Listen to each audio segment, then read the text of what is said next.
Bismillahirrahmanirrahim. Assalamualaikum warahmatullahi wabarakatuh. Alhamdulillahi ala ihsanihi wa syukru lahu ala taufiqihi wa amtinanihi. Wa asyhadu an la ilaha illallah wahdahu la syarika lahu ta'ziman li sya'nihi. Wa asyhadu anna Muhammadan 'abduhu wa rasuluhu ad-da'i ila ridwanihi. Allahumma salli alaihi wa ala alihi wa ashabihi wa ikhwanihi. Alhamdulillah, segala puji bagi Allah Subhanahu wa taala atas limpahan rahmat dan karunia dari Allah Subhanahu wa taala. Kita masih bisa berkumpul di sini di salah satu rumah dari rumah-rumah Allah Subhanahu wa taala dalam rangka untuk menuntut ilmu agama. Yang mana ilmu agama ini wajib dicari oleh setiap orang. Apa kata Nabi sallallahu alaihi wasallam, "Thalabul ilmi fariidatun ala kulli muslimin." Ya, menuntut ilmu wajib bagi setiap muslim. Maka di sini kami mengajak diri pribadi dan juga para penuntut ilmu sekalian untuk memperhatikan adab-adab ketika menuntut ilmu agama. Hak-hak majelis ilmu, ya, supaya ilmu yang kita dapatkan ini berkah dan bermanfaat di sisi Allah Subhanahu wa taala. Salawat dan salam semoga selalu tercurahkan kepada junjungan kita, Nabi besar kita Nabi Muhammad sallallahu alaihi wasallam beserta keluarga beliau, para sahabat beliau, juga orang-orang yang senantiasa mengikuti kedua beliau hingga akhir zaman kelak. Alhamdulillah, bapak-bapak sekalian, para penuntut ilmu sekalian yang insyaallah dirahmati oleh Allah Subhanahu wa taala. Insyaallah pada pertemuan kali ini kembali kita akan membahas sebuah risalah, salah satu usul ya, atau al-usul as-salasah yang dikarang oleh Syekh Muhammad ibn Abdul Wahhab rahimahullahu taala. Dan kita masih di pembahasan pada pokok yang kedua, seorang hamba mengenal din, ya, mengenal agamanya, dan kita telah masuk ke dalam martabah atau tingkatan agama yang ketiga. Kita telah masuk ke dalam tingkatan agama yang ketiga, tingkatan agama yang paling atas, yaitu al-ihsan. Al-ihsan. Setelah Syekh rahimahullahu taala beliau membahas tentang Islam, hakikat agama Islam, beliau menjelaskan tentang tingkatan agama, ya, Islam, iman dan ihsan. Beliau menjelaskan masing-masing dari rukun-rukunnya, dan telah berlalu pembahasan kita tentang rukun-rukun dari dua tingkatan sebelumnya, yaitu tingkatan Islam dan tingkatan iman. Bahwasanya tingkatan Islam memiliki 5 rukun dan tingkatan iman memiliki 6 rukun. Dan Syekh rahimahullahu taala beliau menjelaskan secara mujmal, secara umum. Adapun Syekh Shalih Utsaimin wafaqahullahu taala, beliau menjelaskan tentang takaran wajib minimal yang harus seseorang ketahui dalam Islamnya dan imannya. Sekarang pembahasan kita adalah tingkatan yang ketiga, yaitu al-ihsan. Tingkatan yang ketiga di dalam agama yaitu al-ihsan. Berkata Syekh rahimahullahu taala, wa ruknun wahidun. Al-martabatus salisa al-ihsanu ruknun wahidun. Tingkatan yang ketiga al-ihsan dalam tingkatan agama, ya, al-ihsan. Kata Syekh rahimahullahu taala, ruknun wahidun, rukun yang satu. Apa maksud rukun yang satu? Nanti akan kita jelaskan, ya. Wa huwa an ta'budallaha wahdahu ka'annaka tarah fa illam takun tarahu fa innahu yaraka. Ihsan adalah engkau beribadah kepada Allah Subhanahu wa taala seakan-akan engkau melihatnya. Kalau engkau tidak mampu, maka Allah Subhanahu wa taala dia melihatmu. Wad dalilu qauluhu ta'ala, dalil dari ihsan adalah firman Allah Subhanahu wa taala di dalam surat Luqman ayat ke-22. Kata Allah Subhanahu wa taala, "Wa may yuslim wajhahu ila Allahi wa huwa muhsinun faqad istamsaka bil urwatil wusqa." Barang siapa yang menyerahkan wajahnya kepada Allah Subhanahu wa taala, wa huwa muhsinun, dan dia ihsan, ya, faqad istamsaka bil urwatil wusqa, maka sungguh dia telah berpegang dengan tali yang kokoh, tali yang kuat. Wa qauluhu ta'ala, dan juga firman Allah Subhanahu wa taala di dalam surat An-Nahl ayat ke-128, Allah Subhanahu wa taala berfirman, innallaha ma'al ladzina taqaw wal ladzina hum muhsinun. Allah Subhanahu wa taala bersama orang-orang yang mereka bertakwa dan juga mereka berbuat ihsan. Juga firman Allah Subhanahu wa taala di dalam surah At-Talaq ayat ketiga, Allah Subhanahu wa taala berfirman, wa may yatawakkal 'ala Allah wa hasbuh. Barang siapa yang bertawakal kepada Allah Subhanahu wa taala, maka Allah Subhanahu wa taala akan cukup. Juga firman Allah Subhanahu wa taala, wa qauluhu ta'ala, wa tawakkal 'alal 'azizir rahim alladzi yaraka hina taqum lubaka fis sajidin innahu huwas samiul alim. Ara ayat ke-218, ayat ke-117 sampai 220.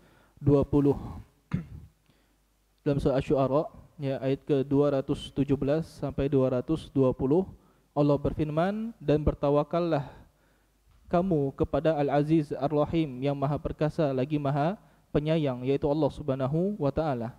Bertawakallah kamu kepada Allah Subhanahu wa taala, zat yang maha perkasa lagi maha penyayang. Alladzi yaraka hina taqum, yaitu zat yang melihat dirimu ketika engkau berdiri untuk melaksanakan salat. Wa taqallubaka fis sajidin, dan juga melihat perubahan gerakanmu bersama orang-orang yang sujud. Innahu huwas samiul alim, sesungguhnya Allah Subhanahu wa taala dialah zat yang maha mendengar lagi maha mengetahui. Wa qauluhu ta'ala, dan juga firman Allah Subhanahu wa taala di dalam surat Yunus ayat ke-61, Allah Subhanahu wa taala berfirman, wa ma takunu fi sya'ni wa ma tatlu minhu min qur'ani wa la ta'maluna min amalin illa kunna 'alaikum syuhudan idh tufiduna fihi. Dan tidaklah kamu dalam suatu perkara, wahai Muhammad, wa ma tatlu minhu min qur'anin, dan tidaklah engkau membaca ayat-ayat dari ayat Al-Qur'an, wa la ta'maluna min amalin, dan tidaklah engkau melakukan suatu amalan, illa kunna 'alaikum syuhudan, kecuali kami sebagai saksi atas apa yang kamu lakukan, idh tufiduna fihi, ketika kamu melakukannya. Wa dalilu minas sunnah, dan dalilnya dari as-sunnah, hadis Jibril alaihi salam, ya, hadis dari Jibril alaihi salam al-masyhur, yang terkenal, ya. Kalau di Arba'in Nawawi ini hadisnya hadis yang keberapa? Hadis Jibril? Hadis yang kedua, ya, hadis yang masyhur, hadis Jibril, atau biasa disebut juga dengan Ummul Hadis. Hadis Jibril disebut juga dengan Ummul Hadis, ya. Kalau Ummul Quran apa? Surat apa? Al-Fatihah, ya. Al-Fatihah ini Ummul Quran. Adapun Ummul Hadis yaitu hadis Jibril al-masyhur. Naam. An Umar radhiyallahu anhu, dari sahabat Umar radhiyallahu anhu, qala bainama nahnu julusun 'inda Rasulillah sallallahu alaihi wasallam, ketika kami sedang duduk bersama Nabi sallallahu alaihi wasallam, idh tala 'alaina rajulun syadidu bayadi as-siyab, tiba-tiba ada orang yang datang kepada kami dengan pakaian yang sangat putih, syadidu sawadi sya'r, dengan rambut yang sangat hitam, la yura alaihi asarus safar, tidak terlihat pada dirinya bekas-bekas orang yang sedang safar, wala ya'rifuhu minna ahad, dan di antara kami tidak ada yang tahu tentang orang ini. Siapa orang ini? Tidak ada yang tahu di antara sahabat. Fajalasa ila Nabi sallallahu alaihi wasallam, kemudian orang ini datang kepada Nabi sallallahu alaihi wasallam, duduk, ya, mendekat kepada Nabi sallallahu alaihi wasallam, fa asnada rukbataihi ila rukbataihi, kemudian orang ini dia meletakkan lututnya kepada lutut Nabi sallallahu alaihi wasallam, wa wada'a kaffaihi ala fakhidhaihi, dan dia meletakkan tangannya di atas paha Nabi sallallahu alaihi wasallam. Jadi duduk, ya, mendekat kepada Nabi sallallahu alaihi wasallam dan meletakkan tangannya kepada paha Nabi atau di atas paha Nabi sallallahu alaihi wasallam. Ini pendapat dari dua pendapat yang masyhur di kalangan ahli ilmu, dan Syekh wafaqahullah taala, beliau merajihkan bahwasanya yang tepat adalah meletakkan tangan orang ini di atas paha Nabi sallallahu alaihi wasallam. Ya.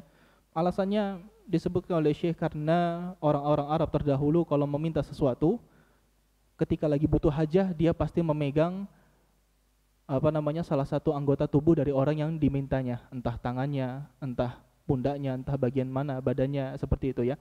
Ini untuk menunjukkan li syiddati hajah.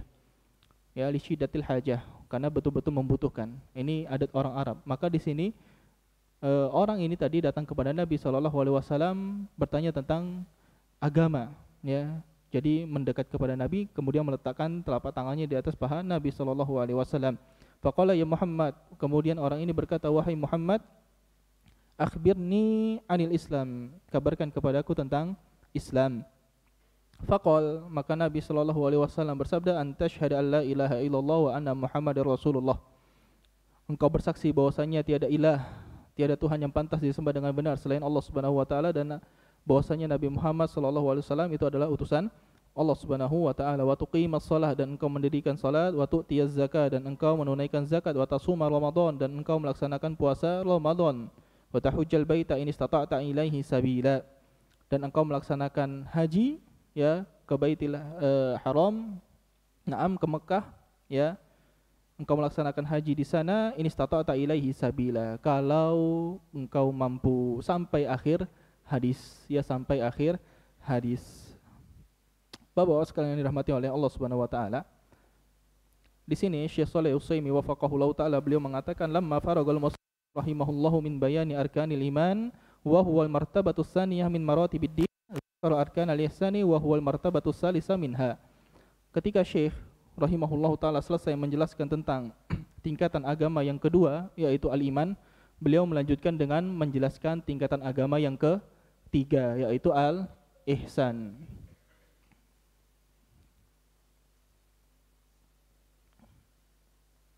Naam, ya, ihsan. Wal ihsanu minhu ma yakunu ma'al khaliqi wa minhu ma yakunu ma'al khalqi. Dan ihsan ini ada dua. Yang pertama ihsan kepada Allah Subhanahu wa taala.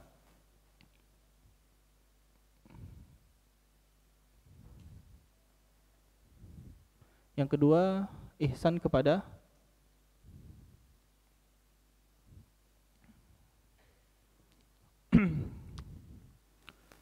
wal muradu indal musannifi makana ma'al khaliq.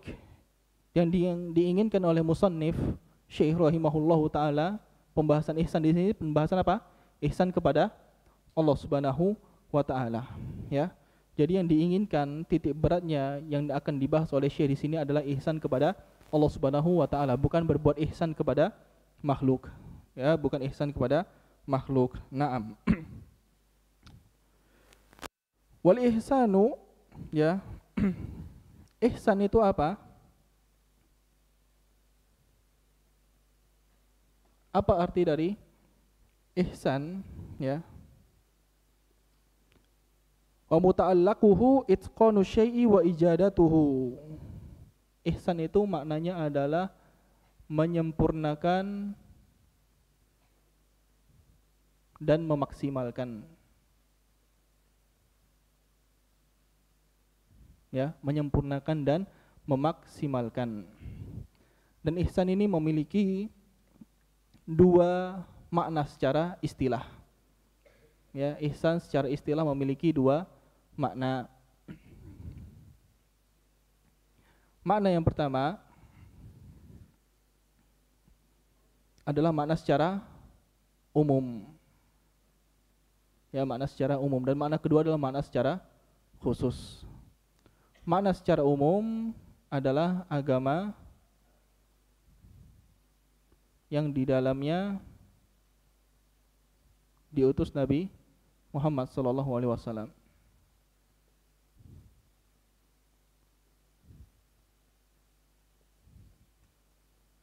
Ini maknanya secara umum, karena agama yang di dalamnya diutus Nabi Muhammad sallallahu alaihi wasallam ini juga disebut dengan ihsan.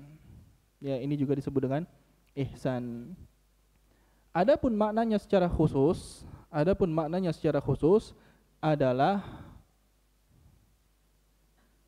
menyempurnakan itqanul i'tiqadatil batina wal a'maliz zahirah, menyempurnakan al-i'tiqadat, keyakinan-keyakinan, dan menyempurnakan amalan-amalan zahir. Ya, Maksudnya apa? Menyempurnakan keyakinan-keyakinan, itqanul iman, menyempurnakan keimanan dan menyempurnakan Islam. Dan makna ini adalah makna ini adalah makna jika ihsan bersanding dengan iman dan Islam.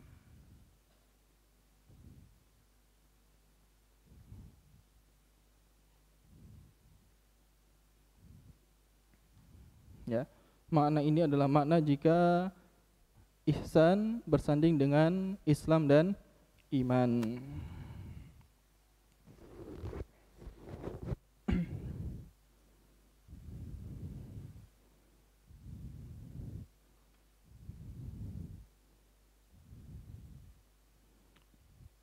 Jadi di sini ya ihsan, iman dan Islam kalau disebutkan dalam satu penyebutan, misalnya seperti dikatakan apa pengertian Islam, iman dan ihsan, maka maknanya berbeda-beda.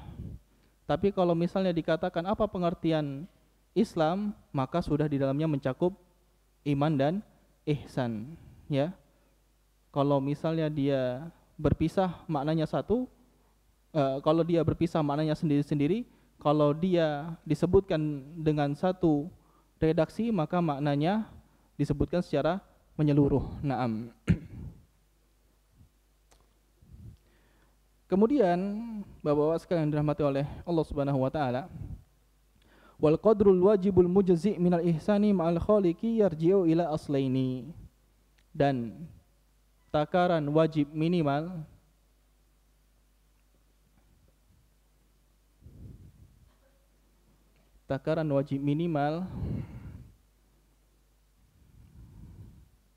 dari berbuat ihsan kepada Allah kembali kepada dua hal. Yang pertama, ya, ihsanun ma'ahu fi hukmihil qadari. Berbuat ihsan kepada Allah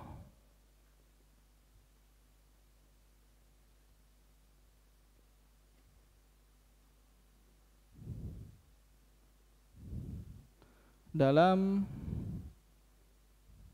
hukum-hukum qadari.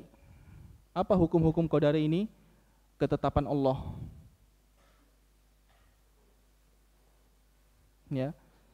Berbuat ihsan kepada Allah Subhanahu wa taala dalam ketetapan Allah Subhanahu wa taala. Apa-apa yang sudah Allah Subhanahu wa taala takdirkan kepada hambanya. Bagaimana cara berbuat ihsan kepada Allah Subhanahu wa taala dalam ketetapan Allah Subhanahu wa taala? Caranya dengan bagaimana caranya? Ya, dengan bersabar.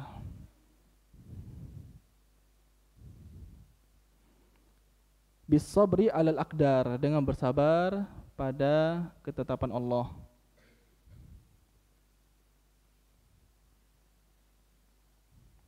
Ya, bersabar pada ketetapan Allah Subhanahu wa taala. Jadi kalau kita mendapatkan nikmat dari Allah Subhanahu wa taala, kebaikan dari Allah Subhanahu wa taala, itu sudah ketetapan dari Allah Subhanahu wa taala. Dan kita melaksanakannya dengan apa? Dengan bersyukur. Ketika mendapatkan nikmat kita bersyukur. Ataupun ketika seseorang tertimpa musibah, dan musibah itu adalah ketetapan dari Allah Subhanahu wa taala, apa yang dilakukan? Dia bersabar, ya, bersabar pada ketetapan Allah Subhanahu wa taala, bersabar dengan takdir Allah Subhanahu wa taala. Naam, ini yang pertama, berbuat ihsan dalam hukum-hukum qadari atau ketetapan Allah Subhanahu wa taala. Yang kedua, ihsanun ma'ahu fi hukmihi syar'i. Berbuat ihsan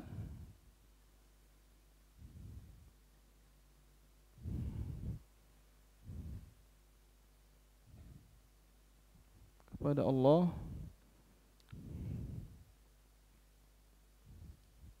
dalam hukum-hukum syar'i. Dalam hukum syar'i. Apa maksudnya hukum syar'i? Ya. Apa maksud dari hukum syar'i? Dijelaskan oleh Syekh di sini. Maksudnya hukum syariah adalah perintah-perintah dan larangan-larangan berupa kabar, perintah, larangan Allah Subhanahu wa taala. Ya. Caranya bagaimana? Bimtisali khabarihi bitasdiqi isbatan wa nafya. Meyakini kebenaran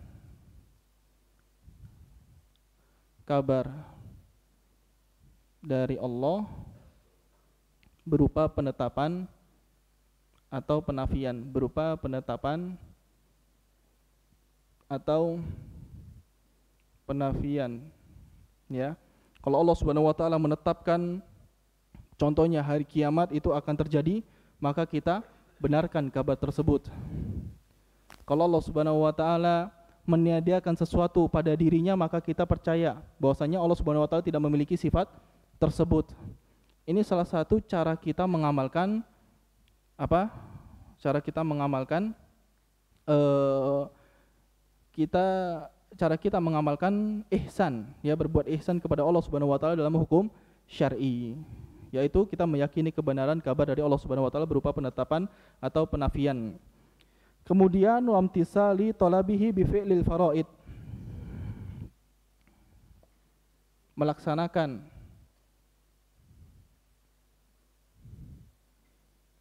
perintahnya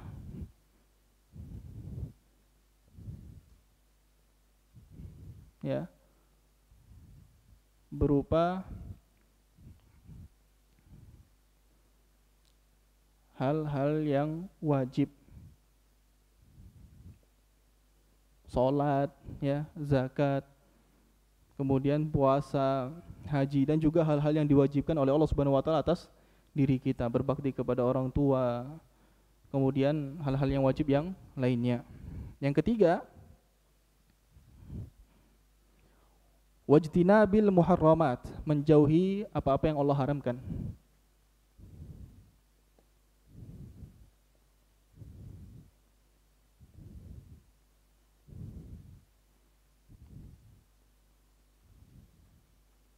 Ya, menjauhi apa-apa yang Allah haramkan. Dan yang terakhir, wa'tiqadi halil halal, meyakini yang halal itu halal.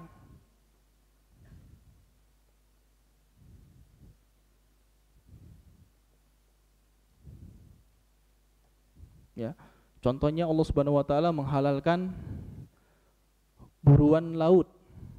Maksudnya apa? Ikan, seperti itu. Maka kita yakini kehalalan ikan. Ya, tidak boleh seseorang mengatakan ikan itu haram. Ya, secara asalnya ikan itu halal. Tidak boleh seseorang mengatakan oh, ini haram, tidak boleh, tidak. Ya, seperti itu. Meyakini apa yang dihalalkan oleh Allah Subhanahu wa taala adalah halal.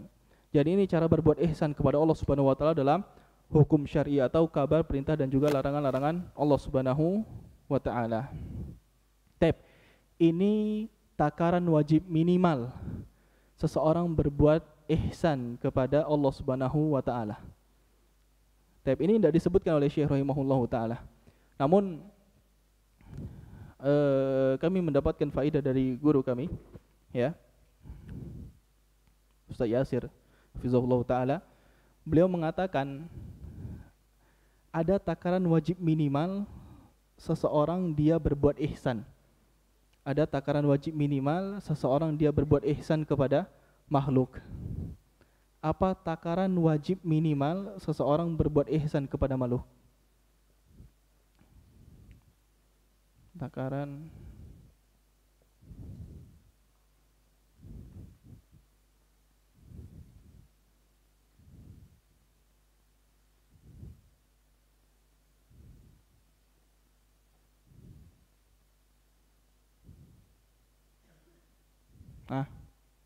ada yang tahu? Apa takaran wajib minimalnya? Apakah dengan membantunya, mendoakannya? Apa takaran wajib minimalnya? Ya, satu jawabannya, Pak. Tidak mengganggu.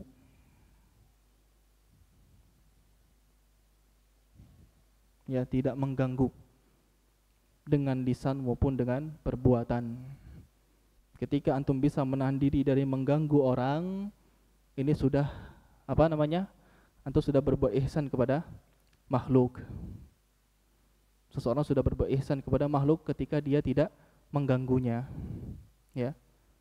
Ini yang paling minimal, ini yang paling minimal. Apalagi kalau antum sampai kasih hadiah, ya, sampai kasih apalagi sesuatu yang antum sukai, misalnya antum punya kebun, antum sangat senang dengan kebun, antum sedekahkan kebun antum seperti itu. Ya luar biasa ini. Ya. Kalau tidak bisa minimal tidak ganggu orang, itu sudah takaran wajib minimal seseorang berbuat ihsan kepada orang lain. Tapi kalau dia ganggu orang, entah dengan lisannya, entah dengan tangannya, maka dia sudah tidak berbuat ihsan kepada orang lain. Ya. Sama seperti ketika seseorang dia berbuat ihsan kepada Allah Subhanahu wa taala, apa takaran wajib minimalnya? Seseorang dia bersabar dengan takdir-takdir dari Allah Subhanahu wa taala, ya. Ketetapan yang Allah Subhanahu wa taala berikan kepada hambanya, ketika dia bersabar, dia telah berbuat ihsan terhadap Allah Subhanahu wa taala, ya. Minimal sabar. Minimal sabar. Karena tingkatan seseorang ketika dia diuji oleh Allah Subhanahu wa taala itu ada 4, Pak. Tingkatan seseorang diuji oleh Allah Subhanahu wa taala itu ada 4. Ya.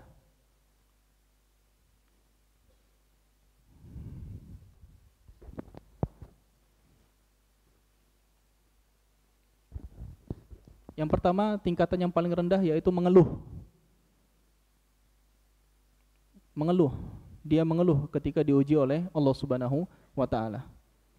Maka ketika dia diuji oleh Allah Subhanahu wa taala, kemudian dia mengeluh, justru hal tersebut akan menambah apa? Menambah keburukannya, ya, menambah dosanya. Ketika seseorang diuji oleh Allah Subhanahu wa taala, kemudian dia mengeluh, "Kenapa engkau memberikan aku cobaan seperti ini, ya Allah? Kenapa?" Bahkan Nabi sallallahu alaihi wasallam mengatakan apa? "Laisa minna man syaqqal juyub." Ya, bukan di antara kami, bukanlah golongan kami orang yang ketika ditimpa musibah dia merobek-merobek bajunya, ya. Wadawa bid'awal jahiliyah. Kemudian dia menyeru dengan panggilan-panggilan jahiliyah. Ancamannya berat, ya. Orang yang tidak terima dengan takdir Allah Subhanahu wa taala, dia mengeluh, justru menambah keburukan dia, menambah dosa dia. Ini yang pertama. Kemudian tingkatan yang di atasnya ada tingkatan sabar. Ada tingkatan sabar. As-sabir, ya. Tingkatan sabar. Ini apa, Pak? Itu secara bahasanya al-habsu, menahan. Dia masih ada rasa tidak terima dalam hatinya itu. Rasanya sakit tertimpa musibah tersebut, tapi dia sabar. Dia tidak ungkapkan melalui apa? Melalui lisannya maupun melalui perbuatan. Lempar-lempar piring, ndak ngeluh dengan lisannya. Misalnya lisannya diam tapi dia buat status, termasuk ndak, Pak? Ya sekarang kan zamannya status ini. Buat status dia. Aidah. Dia sabar dengan lisannya tapi ndak sabar dengan tangannya, sama. Berarti dia tidak sabar. Walaupun hatinya dia merasa ada sesuatu seperti itu, ya. Dia ndak ada rasa berat seperti itu tertimpa musibah tersebut, tapi dia tidak ungkapkan melalui lisan dan perbuatannya, dia orang yang bersabar. As-sabir, dia masuk ke tingkatan yang bersabar. Minimal kita masuk tingkatan ini, Pak. Minimal kita masuk ke tingkatan ini. Ini bentuk seseorang berbuat ihsan kepada Allah Subhanahu wa taala. Di atas tingkatan sabar ada tingkatan apa? Hah? Belum. Ar-ridho. Ya, rodin. Dia ridho. Apa itu ridho? Dia ridho tidak merasakan sakit maksudnya. Dalam hatinya dia menerima keputusan Allah Subhanahu wa taala.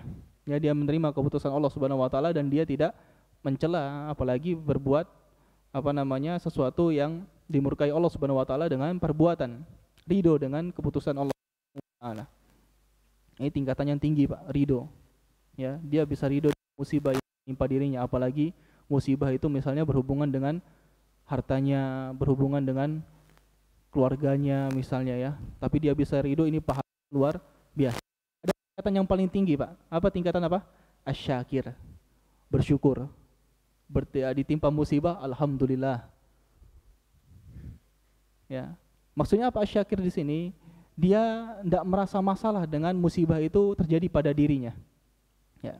Bersyukur dia kepada Allah Subhanahu wa taala, dia tahu hikmahnya musibah yang menimpa dirinya akan menggugurkan dosa-dosanya, akan menaikkan derajatnya. Dia bersyukur kepada Allah Subhanahu wa taala atas musibah tersebut, dan ini tingkatan yang paling tinggi. Nah, ini tingkatan yang paling tinggi. Kita tingkatan yang mana?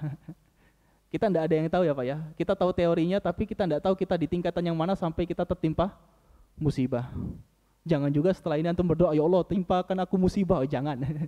Bahaya. Ya, bahaya. Ya, kita tahu musibah yang menimpa kita itu karena disebabkan dosa-dosa kita. Ya, tapi jangan sampai kita minta musibah. Jangan sampai kita minta musibah. Bahkan Nabi SAW ketika perang Badar, Nabi berkatakan kepada teman-temannya, kepada para sahabatnya apa? Jangan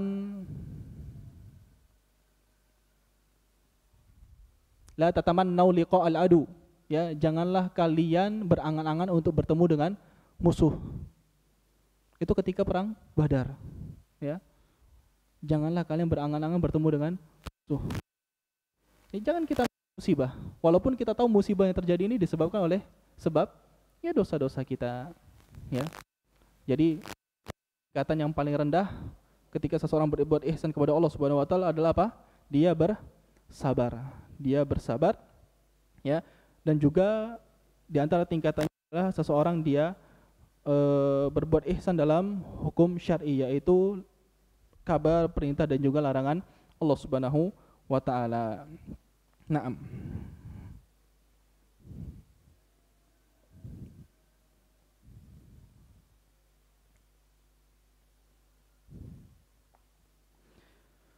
Kemudian ihsan, ya, disebutkan di dalam hadis atau kita ini sudah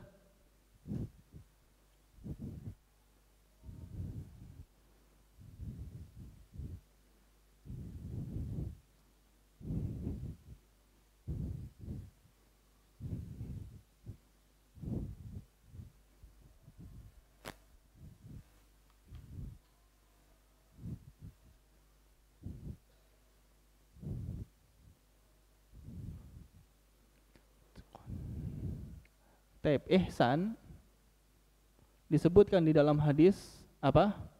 Anta budallaha ka'annaka tarahu fa illam takun tarahu fa innahu yarak. Ihsan beribadah kepada Allah Subhanahu wa taala seakan-akan engkau melihatnya.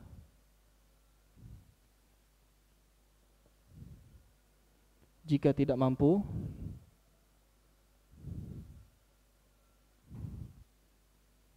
maka Allah melihatmu. Ya. Dari sini Syekh Shalih Al-Utsaimin wafaqahullahu taala beliau mengatakan, ya. Wa arkanul ihsani isnan. Rukun ihsan ada dua. Rukun ihsan ada dua.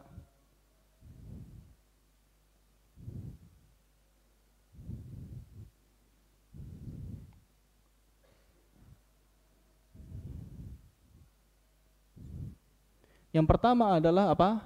Engkau beribadah. Anta budallah, ibadatullah, ya. Beribadah kepada Allah Subhanahu wa taala.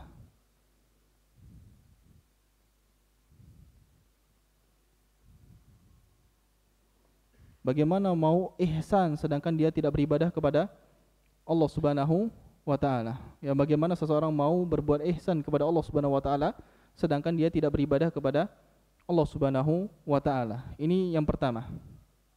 Kemudian yang kedua, iqa'u tilkal ibadah ala maqamil musyahadati awil muraqabah.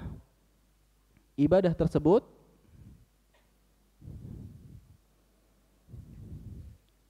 terjadi pada keadaan musyahadah atau muraqabah.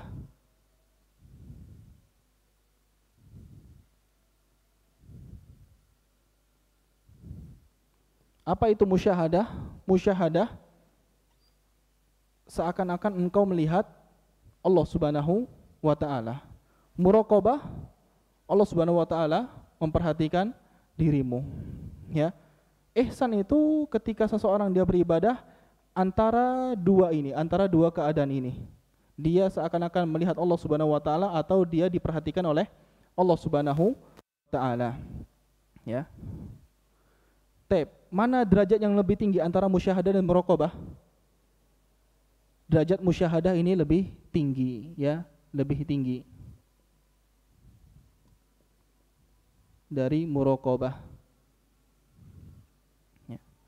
Ini yang kita cari, Bapak sekalian dirahmati oleh Allah Subhanahu wa taala. Ini yang kita cari dalam ibadah kita kepada Allah Subhanahu wa taala. Ya.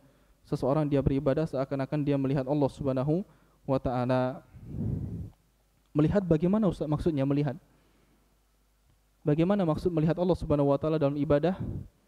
Kita bayangin zat Allah Subhanahu wa taala gitu? Enggak, bukan seperti itu maksudnya. Ya, dikatakan oleh para ulama melihat di sini adalah kita seakan-akan menghadirkan keagungan Allah Subhanahu wa taala. Kita menghadirkan keagungan Allah Subhanahu wa taala di dalam ibadah kita seakan-akan kita melihat Allah Subhanahu wa taala. Ya, kita menghadirkan keagungan Allah Subhanahu wa taala seakan-akan kita melihat Allah Subhanahu wa taala. Adapun tingkatan yang di bawahnya muraqabah, yaitu ketika beribadah antum yakin Allah Subhanahu wa taala sedang memperhatikan diri antum. Jadi tidak ada lagi niat yang lain ketika antum melakukan ibadah kecuali hanya mengharapkan ridho Allah Subhanahu wa taala. Lagi baca Quran, tidak peduli lagi dengan yang ada di samping, ya, mau dipuji kayak, mau dicela kayak, bacaannya gimana, tidak peduli, karena antum sedang merasa apa? Antum diawasi oleh Allah Subhanahu wa taala. Kita sedang merasakan kita diawasi oleh Allah Subhanahu wa taala. Itu ya tingkatan ibadah yang kita cari. Ya, itu tingkatan ibadah yang kita cari. Sampai kita bisa sampai tingkatan ini berarti sudah sampai tingkatan ihsan. Ya, sudah sampai tingkatan ihsan. Tapi sebelum azan, ya, pertanyaan, ya. Kapan seseorang dia beribadah bukan dalam dua keadaan ini? Kapan seseorang dia beribadah bukan dalam keadaan musyahadah atau muraqabah? Kapan seseorang dia beribadah bukan dalam keadaan musyahadah atau muraqabah? Jawabannya silakan setelah azan. Nah.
Syudun.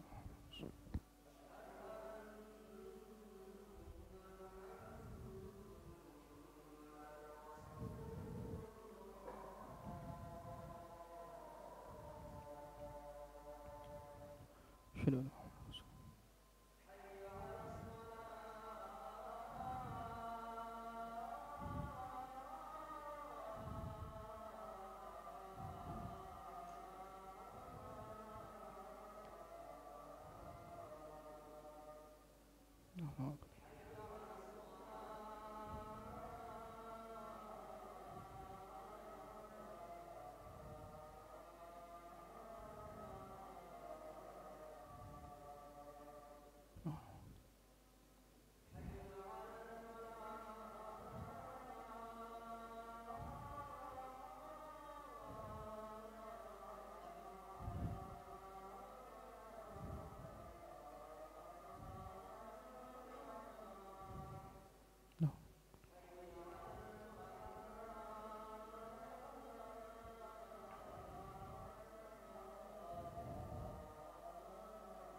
Tep.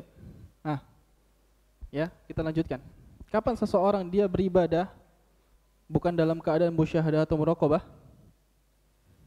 Jawabannya ketika dia riya.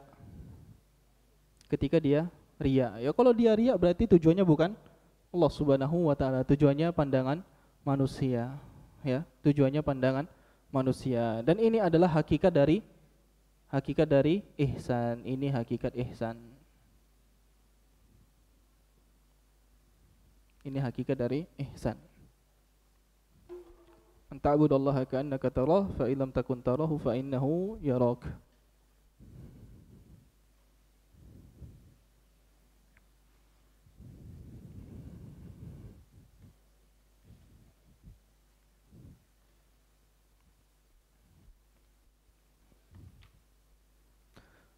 Lantas, ya, kalau kita perhatikan kitab tadi, kita perhatikan matan yang dibawa oleh Syekh Muhammad Ibn Abdul Wahhab rahimahullah taala, beliau mengatakan ihsan ruknun wahid wa huwa. Beliau menyebutkan tentang ihsan. Ya, beliau menyebutkan tentang ihsan. Apa maksudnya rukun wahid di sini? Apa maksudnya dari rukun wahid? Ya, rukun yang satu.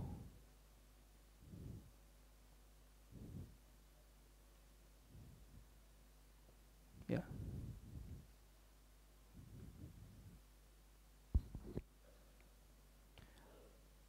Dikatakan oleh Syekh Ibnu Qasim Al-Asimi bahwasanya rukun yang satu ini maksudnya adalah syai'un wahid, sesuatu yang satu.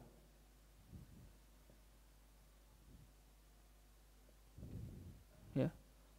Sesuatu yang satu. Di sini beliau sedang menjelaskan hakikat. Beliau sedang menjelaskan apa? Hakikat dari ihsan. Maksudnya apa? Al-ihsan, hakikat dari ihsan huwa an ta'budallaha ka'annaka tarahu fa illam takun tarahu fa innahu yarak. Itu maksudnya. Disebutkan oleh Syekh Ibnu Qasim Al-Asimi. Ya, dan beliau ini sudah berlalu pembahasannya. Siapa beliau? Beliau ulama yang mengumpulkan fatwa-fatwa dari Syekhul Islam dan juga Syekh Muhammad Ibn Abdul Wahhab atau ulama-ulama Najd. Ya, beliau terkenal. Naam. Ya, orang yang mengumpulkan atau ulama yang mengumpulkan fatwa Syekhul Islam Ibnu Taimiyah rahimahullahu taala dan juga ulama-ulama Najd. Jadi maksudnya di sini Syekh sedang menjelaskan hakikat dari ihsan. Ya, beliau sedang menjelaskan hakikat dari ihsan yang disebutkan dalam perkataan beliau selanjutnya, anta budallah ila akhir. Ya. Nah, kenapa?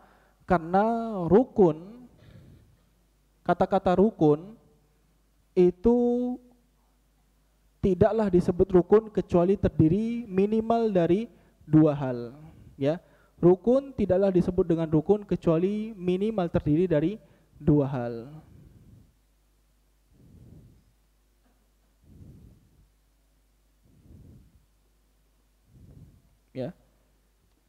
bisa 2 rukun atau 3 rukun atau 4 atau 5 sampai seterusnya. Ya. Adapun kalau dikatakan rukun yang satu, maksudnya berarti pembicara tersebut sedang menyampaikan hakikat dari maksud yang akan dibicarakan. Ya, seperti yang dilakukan oleh Syekh Muhammad ibn Abdul Wahhab rahimahullahu taala. Kemudian wal adillatu ala martabatil ihsani allati awradaha al musannifu naw'an. Syekh rahimahullahu taala beliau membawakan 2 dalil tentang ihsan. Yang pertama dalil dari Al-Qur'an, yang kedua dalil dari sunnah. Fa amma adillatul Qur'an, adapun dalil dari Al-Qur'an, fa minha di antaranya adalah firman Allah Subhanahu wa taala yang jelas-jelas menjelaskan tentang ihsan. Ini sudah ya?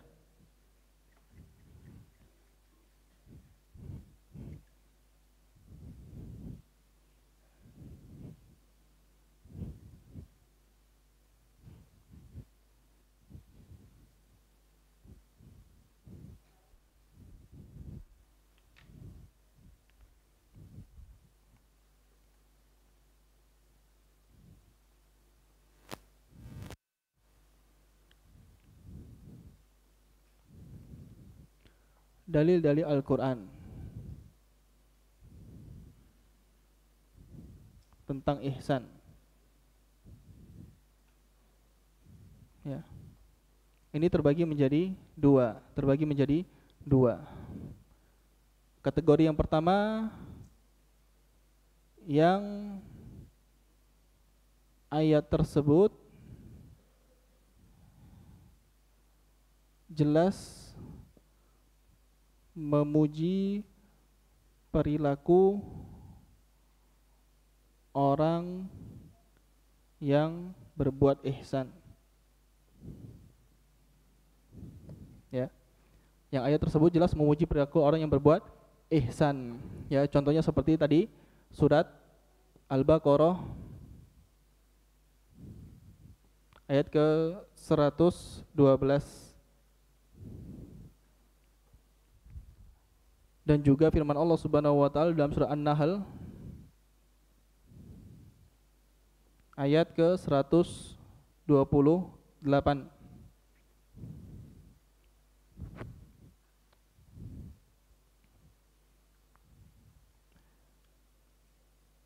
Yang kedua,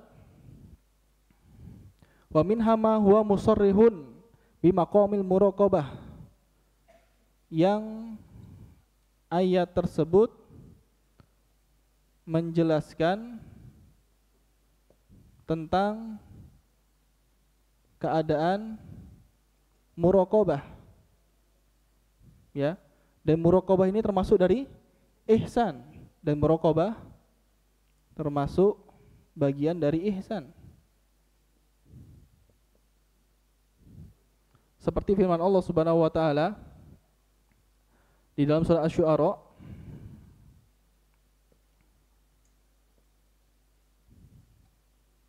ayat ke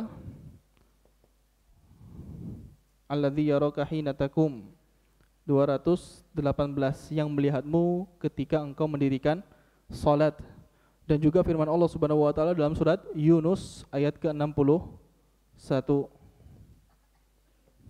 Ya.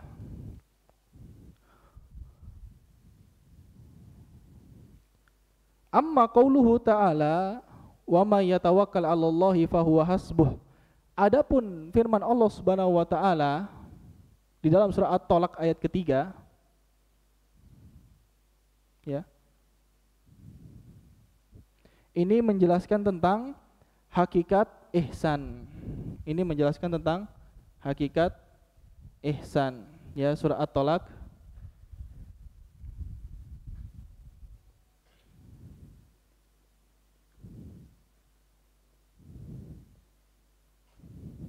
bagaimana sisi pendalilannya? Ya, bagaimana sisi pendalilannya? Allah Subhanahu wa taala berfirman, "Wa may yatawakkal 'alallahi fahuwa hasbuh." Barang siapa yang bertawakal kepada Allah, maka akan Allah cukupkan. Mana sisi pendalilan tentang ihsan pada ayat ini? Barang siapa yang bertawakal kepada Allah, maka akan Allah cukupkan. Mana sisi pendalilan tentang ihsan pada ayat ini? Ada yang tahu? Khairan. Mana sisi pendalilan tentang ihsan? Wa may yatawakkal 'alallahi fahuwa.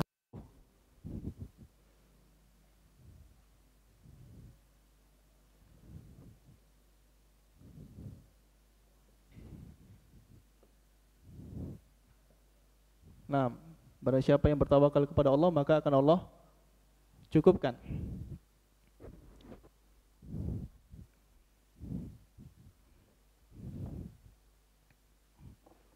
Bagaimana? Bagaimana? Ya, tawakal. Mana ayat ini menunjukkan tentang ihsan? Mana ihsannya?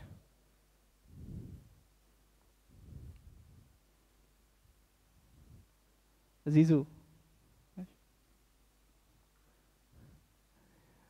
Bagaimana Zizu? Nah, ihsan, Masya Allah, ini kita punya murid namanya Ihsan. Gimana ihsan? Ayat ini kan menjelaskan tentang tawakal. Mana sisi pendalilannya tentang ihsan? Wa may yatawakkal 'alallahi fahuwa hasbuh. Para siapa yang bertawakal kepada Allah, maka akan Allah cukupkan. Mana ihsannya? Ya. Taib. Naam, barakallahu fikum. Dikatakan oleh Syekh di sini, wafaqahullahu taala, fawajhu dilalatihi 'alal ihsan. Dalil ayat ini tentang ihsan fi madhit tawakkulil mustamili ala tafwidil amri ilallah, yaitu Allah Subhanahu wa taala memuji perilaku seseorang yang dia bertawakal kepada Allah Subhanahu wa taala. Kenapa? Ketika seseorang dia bertawakal kepada Allah Subhanahu wa taala, maka dia menyerahkan segala urusannya kepada Allah Subhanahu wa taala. Dan tidaklah seseorang menyerahkan segala urusannya kepada Allah Subhanahu wa taala dalam hal ibadah kecuali dia sudah mencapai derajat ihsan. Dan tidaklah seseorang dia menyerahkan urusannya kepada Allah Subhanahu wa taala dalam ibadahnya, dalam kesehariannya, kecuali dia telah mencapai derajat ihsan. Ya, ini sisi pendalilan dari ayat tentang tawakal untuk menjelaskan tentang ihsan, ya. Jadi di sini beliau membawakan dari Al-Qur'an beberapa ayat yang menjelaskan tentang ihsan, ya, yang menjelaskan tentang hakikat ihsan dan juga muraqabah, dan juga ayat tersebut menjelaskan tentang orang yang berbuat ihsan. Naam. Kemudian dalil dari sunnah, beliau membawakan hadis dari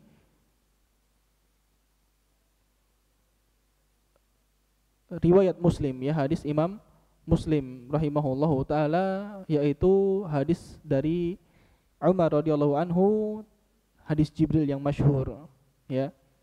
Dan beliau menjadikannya penutup dari pembahasan ini. Kenapa beliau menjadikan hadis ini sebagai penutup pembahasan ini?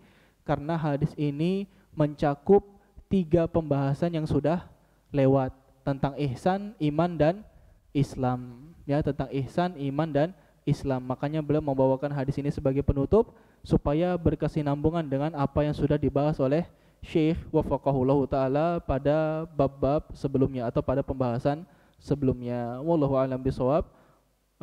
Bapak sekalian dirahmati oleh Allah Subhanahu wa taala, dengan demikian kita telah selesai dari pembahasan al-ihsan, ya. Seseorang dia, hakikat dari ihsan adalah seseorang dia beribadah kepada Allah Subhanahu wa taala seakan-akan dilihat Allah Subhanahu wa taala. Jika tidak mampu, maka dia diawasi oleh Allah Subhanahu wa taala. Dia dilihat oleh Allah Subhanahu wa taala. Ketika seseorang dia sudah sampai mencapai atau sudah kepada tingkatan ini, maka dia telah mencapai derajat ihsan dalam beragama. Dia telah mencapai tingkatan yang paling tinggi dalam beragama. Maka derajat ini tidak bisa dirasakan biasa-biasa saja, ya ikhwan, enggak, ya. Sabiqu ilallah, semua kita berlomba-lomba menuju Allah Subhanahu wa taala untuk mencapai derajat ini. Ya, semua kita berlomba-lomba menuju Allah Subhanahu wa taala dalam mencapai derajat ihsan. dari ketika kita ibadah, ketika kita sholat, bagaimana ketika kita fokus, Allah Subhanahu wa taala memperhatikan kita. Terkadang kita belum sampai derajat itu, kenapa? Ketika sholat masih mikirkan yang lain, ya.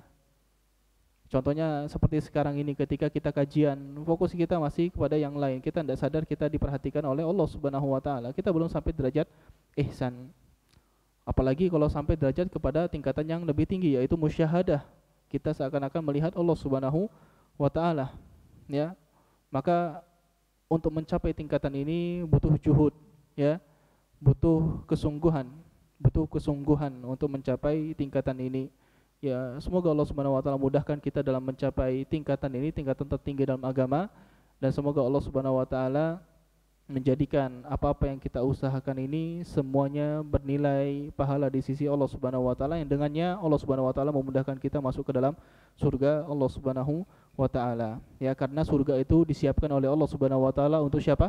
Untuk orang-orang yang muhsinun, untuk orang-orang yang berbuat ihsan, untuk orang-orang yang berbuat ihsan. Ya, barakallahu fikum, kita akhiri, dan insyaallah pada pekan depan kalau tidak ada halangan kita masuk ke dalam pokok yang ketiga. Kita masuk ke dalam pokok yang ketiga, seorang hamba mengetahui tentang nabinya, Nabi Muhammad sallallahu alaihi wasallam. Subhanakallahumma wa bihamdika asyhadu an la ilaha illa anta astaghfiruka wa atubu ilaik. Assalamualaikum warahmatullahi wabarakatuh.